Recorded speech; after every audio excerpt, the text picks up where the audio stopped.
beautiful people. This is Islamic on Dope Muslims TV, a program designed to interview malams, sheikhs, imams, entrepreneurs, business people, where we educate, we learn, we advise, and we motivate. This program is proudly sponsored by DM Collections. DM Collections, we sell abayas, fake wears, laces, ankara, veils, jalbabs, just name it. We are in Eastern Region, Kufuridia, Central Hospital Junction, or the whole new station. You can call us on 0243 171771, or you follow us on our social media platform, Facebook, Instagram at DM Collections. I, your host, goes by the name Hawa Garba, popularly known as Dhopelady. So today I have a special guest for you. His name is Mr. Abudu Fataw Abiolla Cashman. We are going to talk about women empowerment. I know you've heard about it. What do you know about women empowerment? The importance of women empowerment. Why should we empower our women? What are the misconceptions people have about women empowerment, the importance? But before I introduce my guest to you, I would like to go for a quick commercial break. When I come back, we will continue.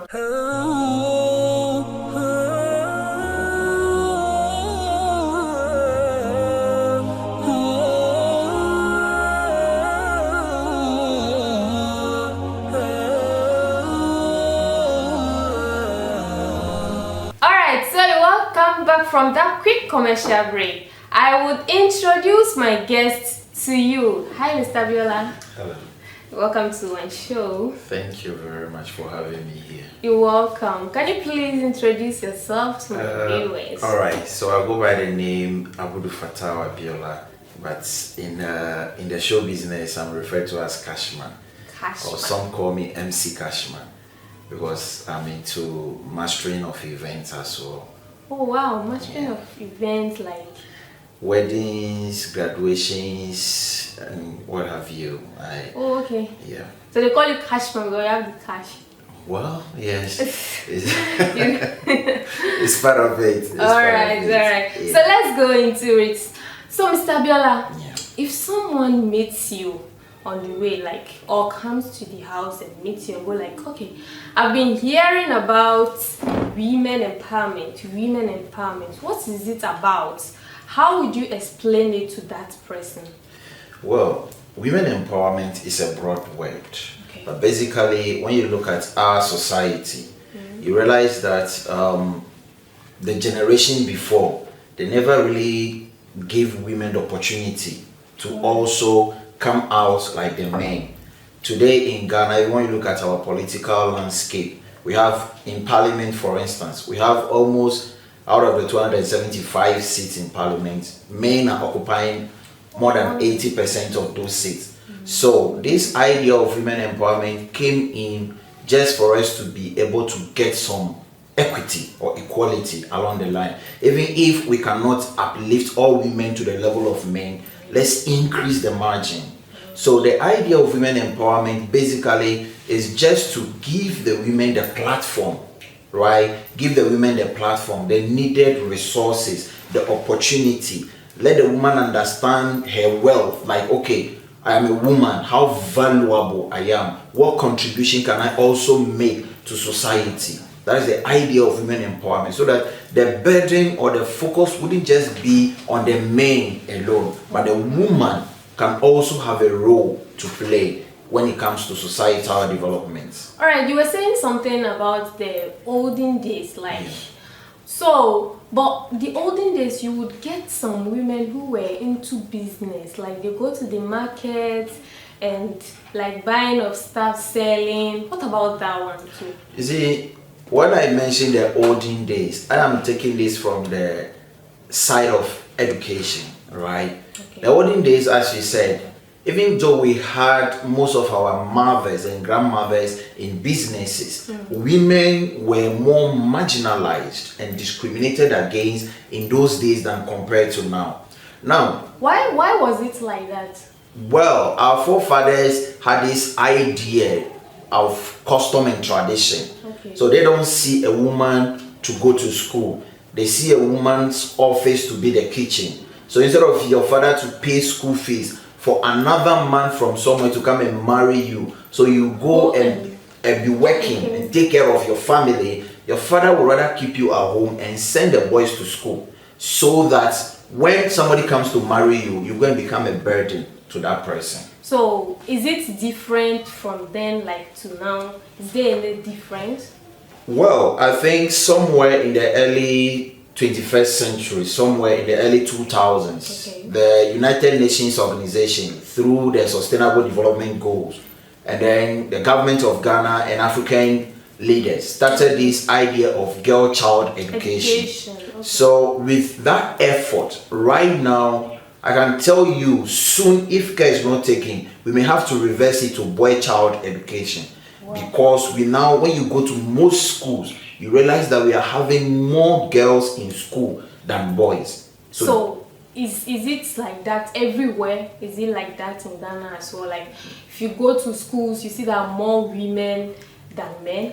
Well, practically, the schools I have been to, you know, I'm a teacher as well. Okay. The schools I've been to and the schools I attend myself, I've noticed that we are already having more women, more girls in the classroom as compared to men. So basically, yes, the girl-child education, in as much as it has challenges, it is, you know, achieving its results. Everywhere? Just practically. That's why I said where I have been to, I've done quite a number of research and I realized that yes, girls are now understanding education. Girls are going to school.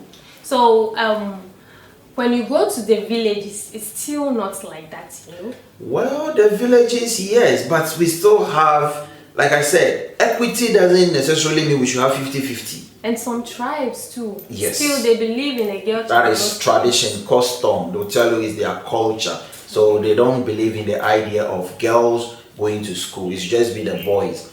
So, and you know, education seems to be the bedrock of everything, the foundation of everything. So if you want to empower women and girls or the women are not much educated, the empowerment is going to end up in the informal sector. So are you saying empowerment of women is just through education? Because there are some women out there who haven't been to school, but they own some businesses, and then they are like helping when it comes to like home, how they help their husbands and so on. So are you saying it's only education that we can use to empower women? Practically not. What I'm trying to say, you have the formal sector and the informal sector, right? So we have women who are making it in the informal sector. They run their own businesses and they are doing very well. We have those who have also gone through the formal sector. Now, the reason why the formal sector, through which I brought in education, will matter here is that at the top there, let's take the lawmaking body of the country, the parliament, or at the governmental level, when you are not educated, you can't fit in over there, right? And when we have less number of women over there, we can make laws and policies that will benefit women. Right? We can't make policies. Now, let me give you an example. I think somewhere in 2015, there was this affirmative action bill. What does it mean? Yes, affirmative action means what? A section of people are disadvantaged. So the government came up with a bill that is a proposed law. It has not been accepted by Parliament yet. That let's put in place laws where, for instance, in this room, if we are going to have two guys here, let's make sure the law will also provide for two ladies. That is affirmative action bill. And the bill is not focused on just ladies. It's to benefit both sides. But already we know that the men have the upper hand. So that bill, 2015 till date, is still lying in Parliament. It has not gone through any process. Why is it so? Because the women in Parliament are few. So they don't have the voice to, you know, argue out or raise their voice and say, see, that bill must be passed. That's why I said that in as much as we have women who are making it in the informal sector, it is very essential that we get women at the formal sector through education so that we can get them at the top there and they can be able to fight for those below and those in the informal sector. So, looking at the high level of unemployment in our societies now, like our youths not being able to live the normal life, like for example inability to cater for themselves like the normal way, and like getting married due to the expenses involved. So how do you think women empowerment is so important in this? Like how can it come in to help all these things? Well, when we talk of women empowerment, let me say something. When women are empowered, 10 out of 20 deaths of men will reduce. Like, what I'm trying to say is when we have more women empowered in society, out of 20 men who died before women empowerment, 10 of them will be living. Wow. The reason is women not being empowered. Women, most of them are unemployed. The burden is on the man. Yes. School fees, house rent, light, all the utilities. So sometimes men die young because, not just because they are sick, but because of the problems of the house. So let's compare this to the olden days. Like, is it same as like now? Life in the olden days was different. Okay. Our mothers understood. You see, I wanted to say something. There is something called self-empowerment and, somebody empowering you. All right. Our mothers were self-empowered in those days. Can you please explain? I will. I have been to a village where someone showed me a man's farm and showed me the wife's farm. Okay. When you see the woman's farm, the man's farm is like half of that of his wife. Wow. That is self-empowerment. My own mother, I watched her started selling, they call it asana over here. She sold asana for a while, made small money, dropped asana, started selling cloth. She realized the cloth business was not moving. She dropped it, she started selling this small. If you go to my mom's table, what I saw my mom selling for the past 15 years, if you go to her table, maybe the only thing you won't get is human hair. She's selling different things. And out of that, she's built a house. Wow. Big house. And she has another land. That is self-empowerment. She did not wait for anybody to come and say, okay, Rukaya, collect this. Rukaya, go to school. Exactly. Okay. So when we have this going on where women will understand they need to empower themselves. So how would they know they should empower themselves? Good. That is why you and I are here. Right. It needs a lot of education. Okay. We need to let people know that, see, even the school today, the unemployment we are talking about, who are unemployed, is the graduates. Yes. People go to school and they come back and they learn trade from someone who did not go to school because man must survive. Man must survive, it's very true. And our education here is more of theory. You go just the book. No practical. Exactly. So it's not just about the education. But you see, when we're talking of women empowerment, the question is the woman ready to be self-empowered? Is the woman ready to be empowered? Women empowerment is a very good thing. Wow. Because when a woman is empowered, it does not only affect society positively, the husband and the children also benefit from the empowerment. Let me explain that to you. A woman who is into active business, active employment, will know how she gives birth. She wouldn't just give birth every 1 year, 2 years she's having a child. And when you give birth, let's take for instance 3 years interval, then you have another child. The first one grows strong and healthier before another one will come. And that first child will get enough attention. A woman who is empowered will not close her shop or leave her shop for other people to take care of and come and sit in the house and be taking care of baby. No. Exactly. So she will monitor how she gives birth. But a woman who is not empowered and she is home will keep producing. And that also affects the nation because population is escalating. Yes. Right? And that is affecting development.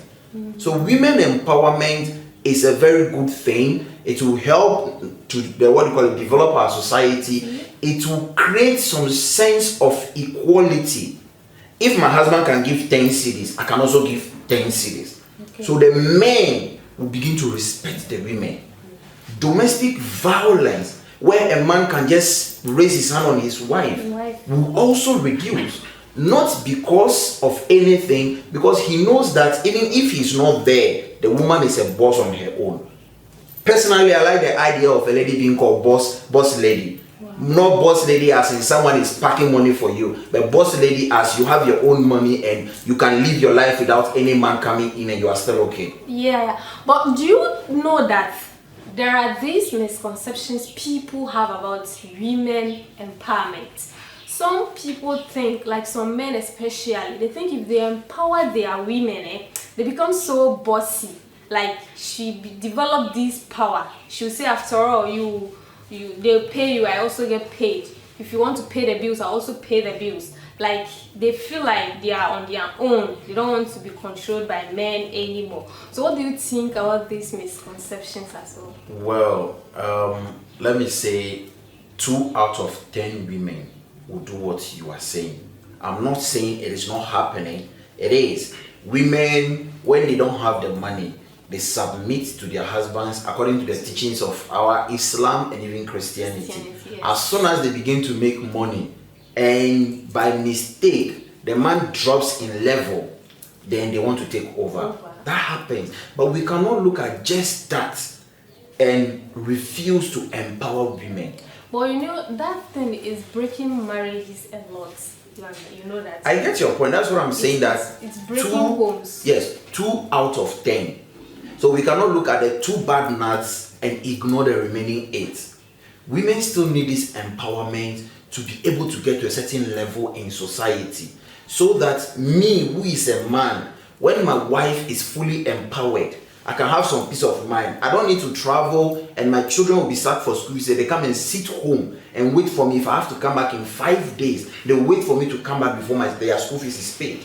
Alright then. So let's say, let me ask you this question. Yep. Alright, so let's say you empowered your woman. After you empowered her, she had this job where she gets paid more than you. Like her pay, like the salary she receives is times 2 of yours. How would you feel? Are you going to cope with it or? Well, there is nothing you can do. The only thing is your woman should be religious enough to appreciate the fact that yes, I'm earning 5,000. Okay. But out of my 5,000, I was able to push you to school as my wife, and now you are earning 10,000. So if that woman is religious and, excuse me, they use the word reasonable, that means that the man also need upliftment. So if you can also base on her 10,000 to lift the man up, maybe the man should go back to school. The man should add something to what he's doing. What if you don't come across a woman like that? So you have to bear it. Definitely, there's nothing you can do. The only thing is you, the man, you should make sure you are the man. Wow. Be in charge.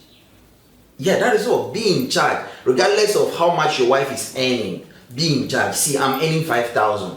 The house rent, I'll pay. Don't worry. Keep your 10,000. Do you know that some women, sometimes they would take it, some men would take it normal and then it will be like that. But when it comes to sometimes when they are having an argument, this lady will be throwing some distance at you. After all, you pay the bills, I also pay the bills. After all, I earn more than you. What was that like? How would you? So over here, I will just talk about a little bit of advice to my brothers. Right. Know who you want to marry. Don't just go in for anybody. But do you know that money changes women sometimes? You will come across this lady, so nice, so good from the beginning, like you guys understand each other, as in like she understands how you live, everything. Then once she's empowered, she starts getting money and even gets more paid than you, she changes. A reasonable, religious and God-fearing woman will not change regardless of how much money she's making, right? It's only few of them that will do that because of the money. That's why I said men should be careful who they choose as wives. Okay. That is all. Sometimes too, don't you think it's the education? Education as in the woman not being educated? No, the woman being too educated to the extent that she feels she has the power?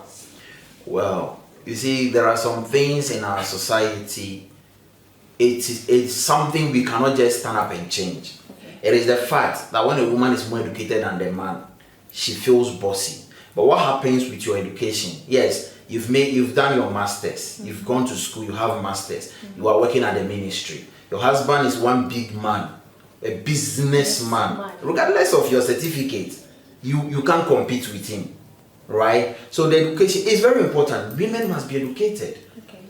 That's why I said 2 out of 10. I still want to maintain the percentage. 2 out of 10%, right, will misbehave. The remaining 8 will look back to where the journey actually started from, and they will support the man. You can't sit down and say, this woman now, if I give her money to do business and she's making it, she'll come and disrespect me. Yeah, that's the misconceptions men actually have. Most men. It is lack of information, okay, lack of civilization and modernization, and lack of education that is doing such men. But some men are educated. Those who have those, like that misconception, they are really educated. What about those ones? You can be educated, but you will not be informed. The difference between being educated and being informed. Okay. So you can go to school. Mind you, education is just not just about going to sit in the classroom and learn. I have seen, foolish educated person before. Oh, wow. Right? Because in education, you need to combine both house knowledge and that of the school to be able to do something. So the fact that someone has PhD doesn't mean the person is really reasonable in the house. The person may be reasonable only when he gets out of the house, because that's where the PhD can work. But in your house, your PhD, your master's, your undergraduate BSc in whatever, it doesn't apply in your home. So those who still believe that we are in 21st century, we need to understand that today you can give birth 3 months, 4 months, 5 months, 6 months, your child will begin to take your mobile phone. Why? Because technology is evolving. And the more technology is evolving, new ideas are coming up. So the fact that in those days you just keep the women in the kitchen, it's no longer happening. Give her the money. When she starts misbehaving, society will see her. Everybody will know you've done your part. If she wants the divorce, let her go. There are women who make money today. They are carrying their money looking for husband. So some men are not. That's why some men they don't want to empower their women because of divorce. Because if that happens, they'll start having issues in the house and then straight to divorce. That is why they are like making the women stay as housewives, taking care of their children and then doing house chores. For you, a man, to say you want your wife to be a housewife, you really need to check your muscles. Wow. Oh yeah, me seated here, I won't let my wife be a housewife because I know I don't have the means to take care of her. You can have, you see, you're talking about a woman. I beg your pardon. You're talking about a woman being empowered and she will come and misbehave. Yeah. You can equally have a housewife who will be a witch. When I say a witch, not as in witch in the night. A housewife who will torment you. The demands alone, you can't bear it. So when you are making that decision as a man, you need to be careful. And as a woman, when someone comes to say, I want to marry you, and the person is saying, I want you to be a housewife, you should be careful what you agree on. Right? So some men too, like they'll go like, okay, you are working. He meets the lady working, and then you go like, don't worry, I'll pay you once I marry you. What about that situation? You will stop that your work, you stop the work you are doing, you come and stay in the house, take care of my kids, do the house chores.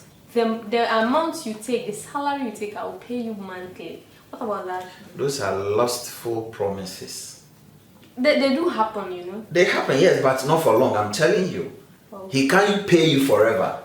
What happens if he drops at work or his business is not going well? Will he still be earning that salary? Yeah, that's when the problem starts. Exactly. That's why I said you can have a housewife who will torment you. You promised to pay me. My PhD or my master's or my whatever is in the house. I had to stop going to work because of your promises. Now, here I am. You are no longer paying me. That divorce you fear will still happen. Right? So naturally, women, if you don't have it, don't start. Right? If you don't have something, don't start it with a woman.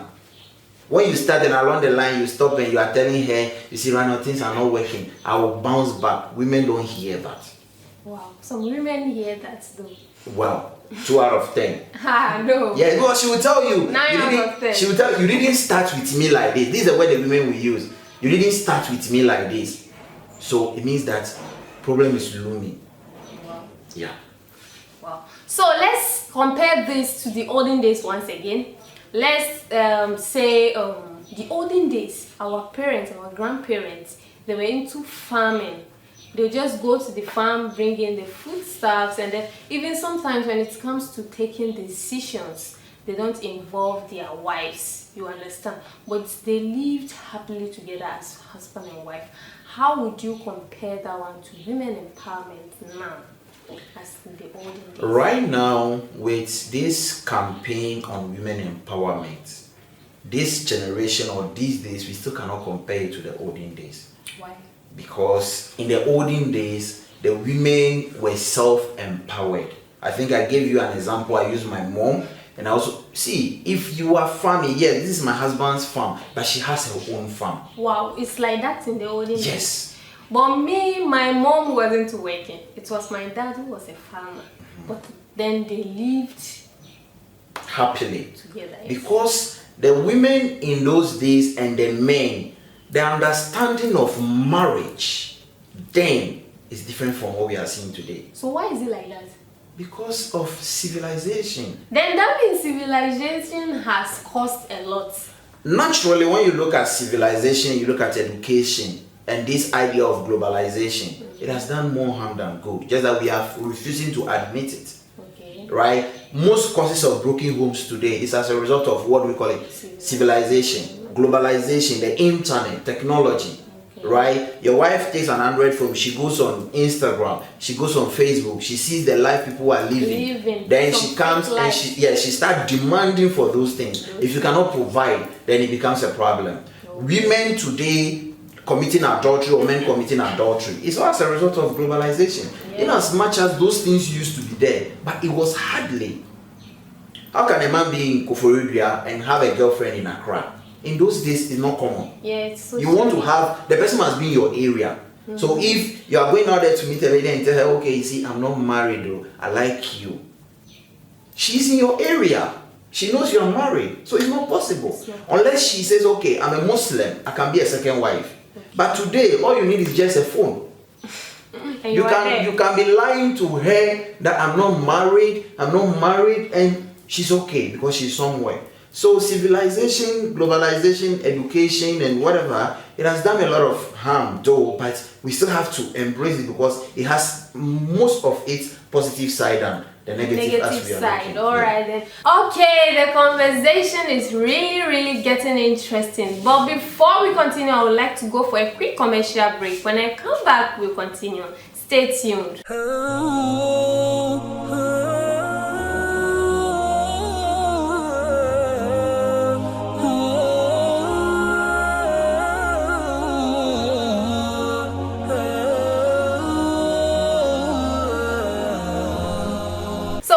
Back from that quick commercial break. As I said earlier, this program is proudly sponsored by DM Collections. If you want to take your wears, your abayas, your jalbabs, your laces, your ankara, just call us on 0243171771 or follow us on our social media platforms, Facebook, Instagram at DM Collections.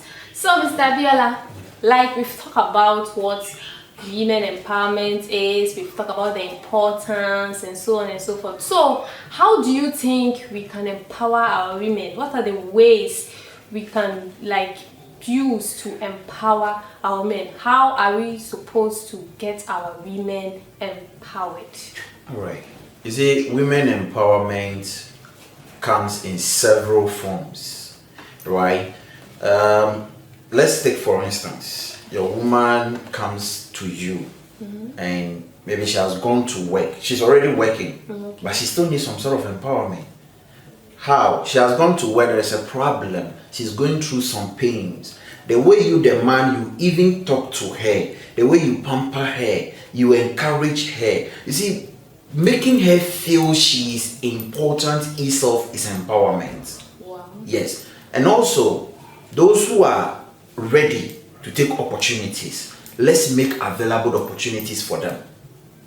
Those who are ready as okay, she's educated. Okay. All she needs is job. Yes. No man should see an educated lady as, a sex toy. But some men think that if their women work under another woman, like they don't feel it to be normal, like for his wife to be working for another man. It's practically simple. If you don't want your wife to work under another man, establish business for her. Some women wouldn't accept that. That is what, you see, that's why I said we can't solve everything. Okay. So there should be dialogue, there should be communication.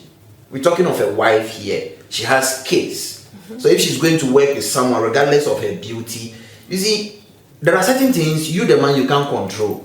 If you like, give your wife a police officer to go everywhere with her. If she still wants to play around, she will do it. So it's the woman herself who should understand who really she is. That is all. All you need is for your wife to be matured, and you, the man, you should be able to assess her level of maturity. How? How would you do that? What she says and how she does her things will tell you if you are really with a mature woman or you are just with a woman, a grown-up woman, but not somebody who is mature. So what if you come across such a grown-up woman but not mature? Then you have a work to do. Then you have coaching to do. That is why it is called marriage. You don't expect it to be smooth. You have work to do. So empowerment, right, is maybe your wife, okay, my husband, I don't want to work for anybody. I want to run my own business. My own business. Not necessarily the husband, but anybody at all. It could be a father. Okay. Empower her financially. Let her start something. So what if the man or the father doesn't have the means to empower her, establish a business for her? There are many ways to do that. Sometimes you don't need just huge sums of money to start a business. I use my mom for example. This asana, I don't know how they call asana, that's how they call it. It's just they put it in calabash. Add good. That was what she sold. She started. And when she saved a little money, she dropped it and started selling cloth. When she realized the competition in the cloth business in that town was getting so intense, she left it and quickly learned from these Anago women where they sell different things. When you go to my mom's table, you see comb, you see hairbrush, Maggie cube, salt, different things. And she's making it. So sometimes you start from, let your woman understand and see, you don't have it. But I believe you can start from somewhere. The little you have, let them start from somewhere. But do you know it's not everybody now, like not every woman knows how to do business. You know that. Exactly. So what if you come across such a woman? You will establish business for her, but at the end of the day, everything will scatter. What about that? That is where you, the man, you should play a role. What's role? Don't leave it for her and say, I've established it. Handle it. What if the man is a busy person? See, regardless of how busy you are, when you come from town, call your wife. How was market today? What are the sales? Are we making progress? Once in a while, pass by the shop. You open the shop, you know what is in there. Right from the scratch, begin to assess the financial, the earnings from the business. You will know whether it is making progress or it's dropping. So let's assume, I'm just assuming, the two of them, they are all not good at doing business. But they want to venture into business. Yeah. How do they start? They have to learn. We learn from people, right? Okay. You can go, that's why we have consultants. There are people who are experts in these things. You go to them, they will give you business advice and business ideas. So we can learn. Everything we do today, we learn from people. Right, so you can't say because I'm empowering my wife to do business and she doesn't have the means, so I don't know what to do. See, like I said earlier on, when you are able to empower your woman, you reduce burden on yourself. Yes. So everybody must understand the need for empowerment. And then, apart from you giving her money, women still need that courage. They still need that push to be able to go forward in everything they do. All right then. So I nearly forgot this, but do you know that some men, if they empower their women, they feel like, since I have empowered you, I've established business for you, you are getting money, like more money. So why would I drop money for you? Why would I give you money for this, for that? Like the way of giving the housekeeping money will reduce. What about that one? Well, it's a general problem. That one is there. We know people who are doing it, but out of 100, we still get some positive ones who believe that the money I gave you for the business is for the business. I still have to play my role as a husband. Whoa. So what about those who don't do that? What's They need some sort of education. They need to be informed. Unfortunately, all these things, it is our religious people that do it that they are into it. Yes. It feels like, yes. So the moment he has given you money to open a shop is if a Muslim is already looking at marrying a second wife. Yeah. So because he has set up like, you are okay, carry yourself. Let me get a second wife. So what advice will you give to such people? Giving your wife money to start a business is not the end. You need to get involved in that business. Don't take a penny from it. Get involved. Help her run the business. And don't stop giving her housekeeping money. Or if she has to be taking money from that business to be feeding the house, the business will collapse eventually. And maybe he is thinking she gains more profits, that even if she removes money from the business, like it won't affect the business money. You see, the moment you start thinking that way, you are not making headways. Yeah, there are most men who think that way a lot. I know. That's why everything should work hand in hand. Okay, my wife, now I've opened business for you. It's obvious you are doing well. Me to my business, I want to open a branch, maybe somewhere. So you can be helping me with maybe that money. Don't see it as your money. It's her money. So if you want her to spend it, beg her. Talk to her. Explain things to her. Let her see the need, the reason why she has to support you. Even if it is 100 cedis you used to give, now you want to be giving 80, she should take the remaining 20. Talk to her. So let's say the woman refuses to support you in any way, like she feels you are the man of the house, whether she works or not. You need to pay the bills, you need to pay the school fees, you need to buy foodstuffs and everything. No matter like the salary you gain, like everything you need to pay, though she's working and then she's earning money. What about that? You have to cope with it. Well, the question you need to ask yourself is, before going to marry, what if she wasn't working? Wouldn't you take care of the house? So she's working, she says she won't support, it's her money. Carry on with your responsibilities. So to carry on with your responsibilities, let's say something happened and then you lost your job as a man. Now you think you've already established your woman, like you have empowered her, and now she's refusing to help you, like to pay the bills, to do everything. She's always nagging, saying, go out there, go look for a job. No, you are the man. I will continue to be paying the bills and doing all that. What about that? You see, when it gets here, obviously you should know where the marriage is heading to. See, where is it heading? Divorce. Oh, really? Yeah, because the woman, and that's what I'm telling you, that see, let's always not look at the fact that a woman has money, she's being bossy, whatever. Such women still come back to look for men to marry. Do you know why there are many women today who are not having husbands? It's because of these things.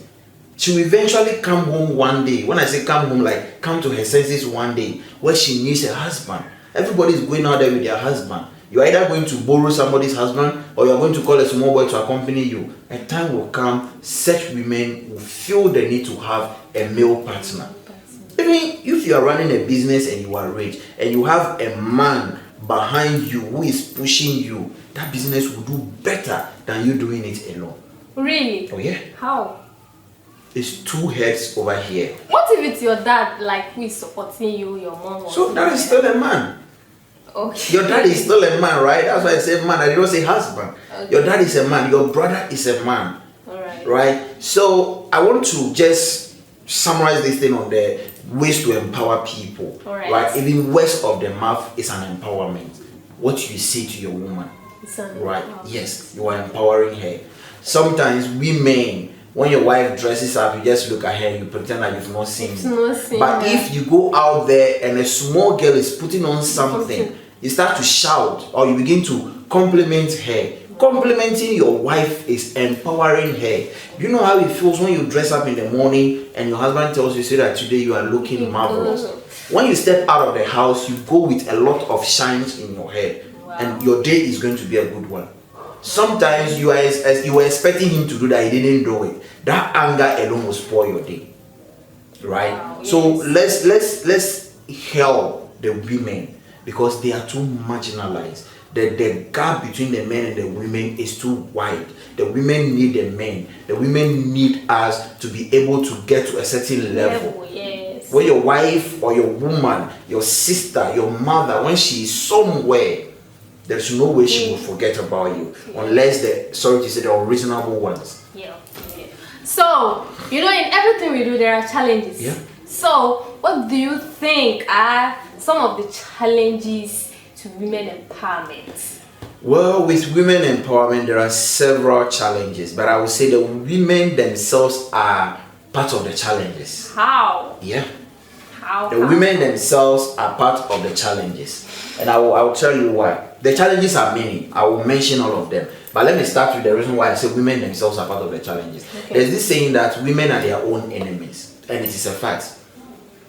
When you enter an office and there's a woman boss over there, the way she will frustrate you as a fellow woman, you wish you never came there. Really? Yes. Okay. Even in school, like at the universities and other things, whilst the male lecturers are being lenient with the women, the female lecturers don't look at them at all. So, how does it come in? Women, that's what I'm saying, that if you are going to be empowered, so your father tells you, go and work over here. Your father has lobbied. He has done everything. You go in there and there is a woman boss who is frustrating you.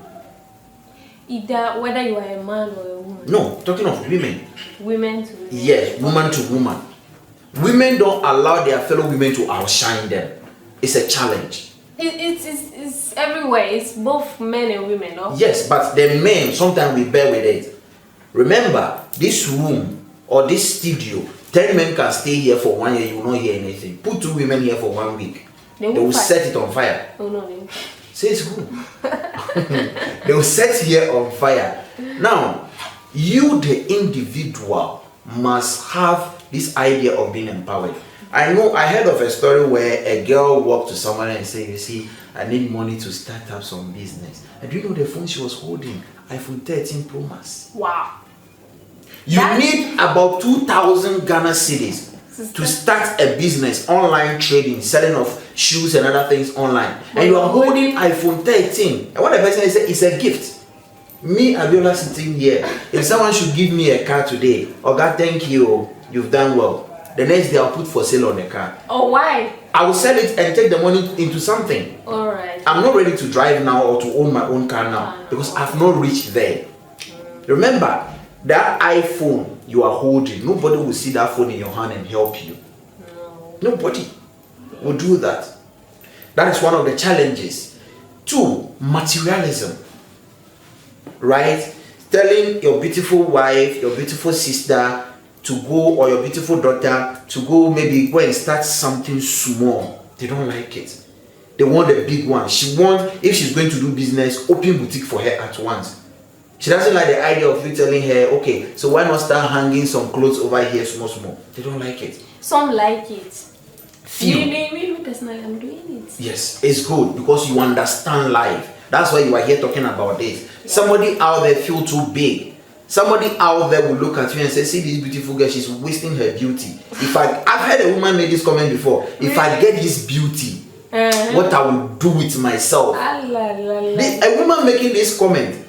She oba to original kwano so oton ade me make it a to we are share me car front na metana. Right? So this mindset, okay. Women should see things that, okay, from the little you go up. But don't you think maybe it's because women are like, there is this thing that they say is women are to be taken care of no matter what? Yeah, that's what I'm saying, that right now you want to be taken care of.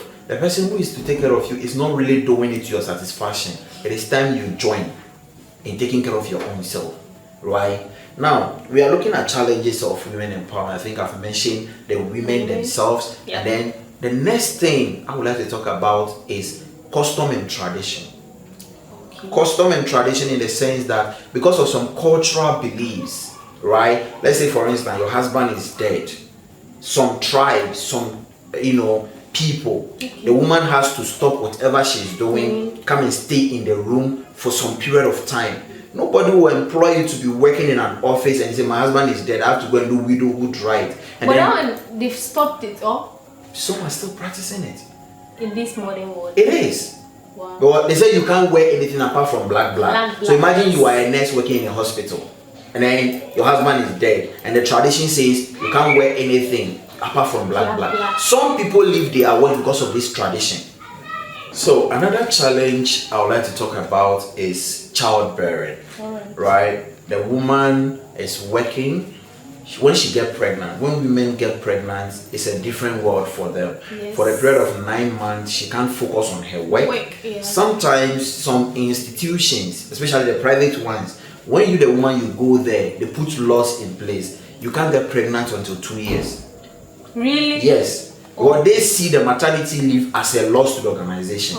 Because the laws of the land says that if the woman is going on maternity leave, that is leave with pay. So the owner of that private work, you feel like, okay, she's in the house 3 months and I have to be paying. She's not doing anything for me. So if you are going there, they either not employ you or you realize that in that particular workplace, they have more men and few women, especially the younger ones, because and maybe those who have passed childbirth.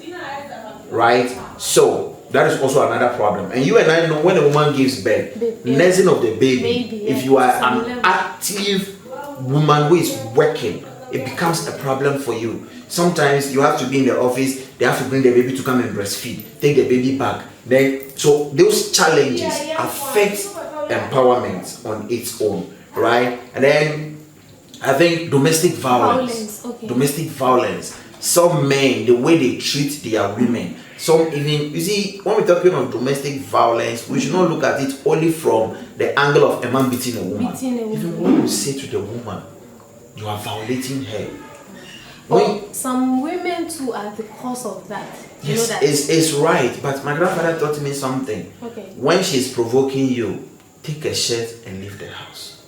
So I believe in walking away from nagging a lot because I can't bear it. It's a more like nagging is more like a bird singing in my ear. So what if you come back and she has done something like you What do you want to do? I'll come and lie down. Do what you want to do. I'll prefer to sleep outside than to raise a hand on you. Right? So those men who underrate their women, they say because he's in charge, he said things to make the woman feel like she's not part of society. Yeah. Right? More like a slave. Exactly. That is a challenge. Simply because you are taking care of her, maybe her family members depend on you somehow, so you can just open your mouth. And you see, those men who do this, it is the women's family, especially their fathers, who push the men to do this. Because when you start misbehaving, when your husband is misbehaving and you go to your father and your father tells you, go back. Go back. He fears your husband. Right? Your father fears your husband because your husband gives him money. Okay. So it's like, my daughter, that is our source of living. If you leave that marriage now, how do we survive? The moment your father begins to make this noise, then your husband is going to have upper hand. Wow. So domestic violence is a challenge to, what do we call it? Women empowerment. And then low level of education. Today, our women, it is now that the education is beefing up. In those days, they were not educated. So today, if you are looking for women to put out there, the educated ones are few. Some go to school, they don't focus. How? Yes, there are ladies who go to school, they easily get distracted. When a man, a boy, and a girl go to school, who comes home with pregnancy? Woman. Exactly. So all these challenges is affecting the education of the girls. Some of them go, they come back, they produce poor result. Because in the school, there is not focusing. Right? Me personally, I told myself, my daughter will not use mobile phone until she completes SHS. Hey, can Yes, you? yes, I have to. What if you find out she's using it? You can't hide it from me forever, right? The reason why I'm saying this is that I am a teacher. Most of our girls today, they go to school in person but not in brain. But when they come to school, they talk about phones, what they have seen. The moment boys see them updating pictures and everything, the boys will start sending them messages. I love you, I do this. Her mindset is polluted. So the low level of education, you want to empower women. Okay, this area, now what we do is that government is coming to employ 100 people. We need 50 men, educated ones, and 50 women, educated ones. You will get over 80 educated men, and you may just get 20 educated women. So that means that no matter what you do, the men will still have to take charge. Yes. Right? So the education is a problem to empowerment. That is why in most offices, the woman's position is always either a personal assistant or the woman will have to be the receptionist. Or secretary. Secretary, that is all. Because she has not educated herself well to go to the upper management level. Right? So it's a challenge. Sometimes the opportunity is there. An organization says this position is reserved for a woman. But women fear competition, most of them. So you feel like, hey, how can I be the only woman among these men? Even today, when you're about to sit in a taxi, and the woman sees that already there are three men in the car, she will tell the driver, come in, Kobe. So if we have this mentality, obviously we can't empower women. So the low level of education is also a problem. And then low political representation. Okay. Women are not well represented politically. I'm talking of our parliament, right? Political landscape, parliament, ministerial appointments, right? The women are supposed to occupy these positions. Women are like these parliamentarians, ministers, they are the voice of the people, the representatives of the people. So if you, the women, you have few people representing you and the men have the majority, how can you be well represented? How can they fight for you? That's why I told you the affirmative action bill is still lying in parliament. Nothing has been done about it from 2015, 7 years down the line. Nothing has been done about it. Why would a man want affirmative bill action when they are already in majority? In this regard, it's no longer about NDC, MPP. It's about the men combined from the both parties combined to fight against the women. The women, yes. Because the women will be calling for equality. And the reason why they can't call for the equality is because the women are few. And if you have few people, so imagine every family is to bring 10 people, and your family send only 2 people. Do you think anything good will come to your house? No. Those who send 10 people will bring a lot of goodies because they are 10, they are strong, they have the voice. Okay. So these and many other things are the challenges of women empowerment. So with these challenges, do you think there are like solutions, there are ways we can use to solve some of these challenges?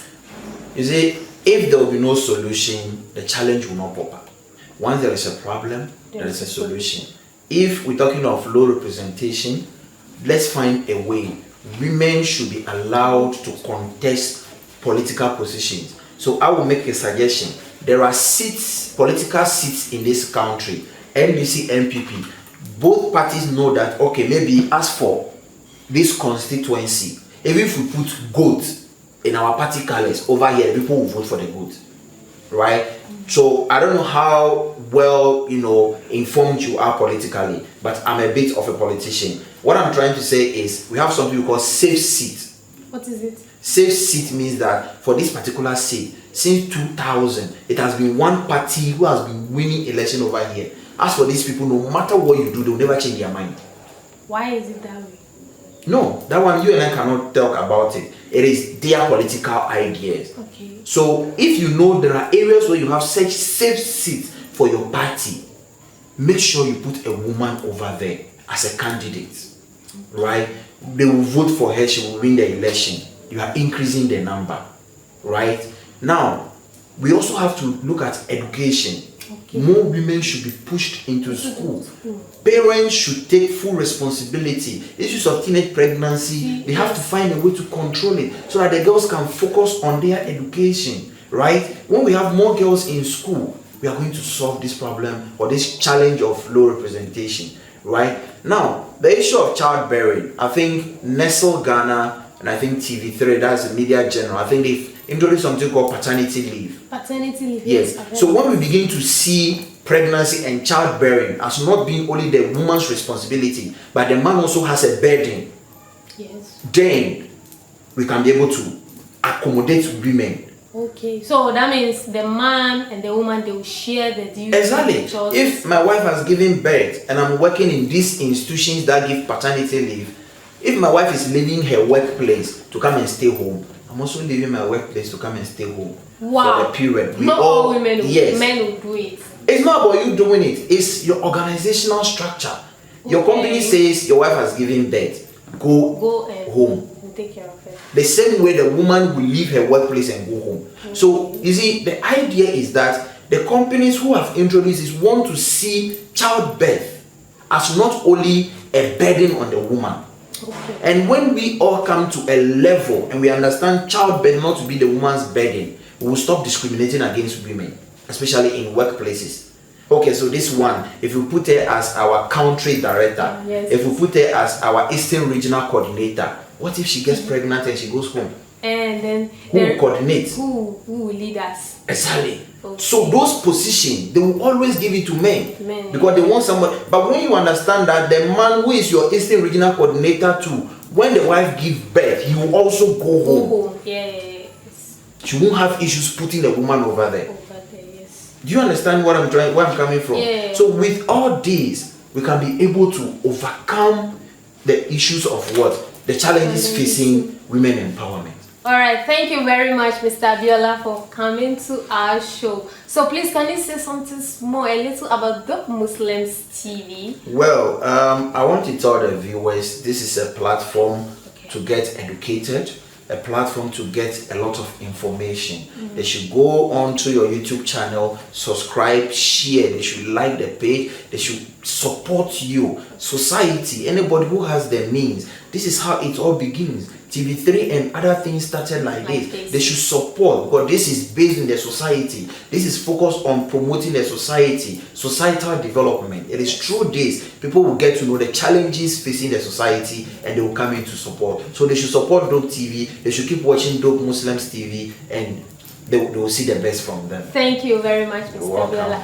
So viewers, this is where we will end this program. When you come across this video, you please share, like and comment, share for other people to also benefit from it. So as I said earlier, this program is sponsored by DM Collections, where we sell turkey wears, laces, ankara, veils, jalbabs, just name it. We are in the Eastern Region, Central Hospital Junction, or the whole new station. You can call us on 0243 171771 or follow us on our social media platform at DM Collections. Thanks for watching. Masalam.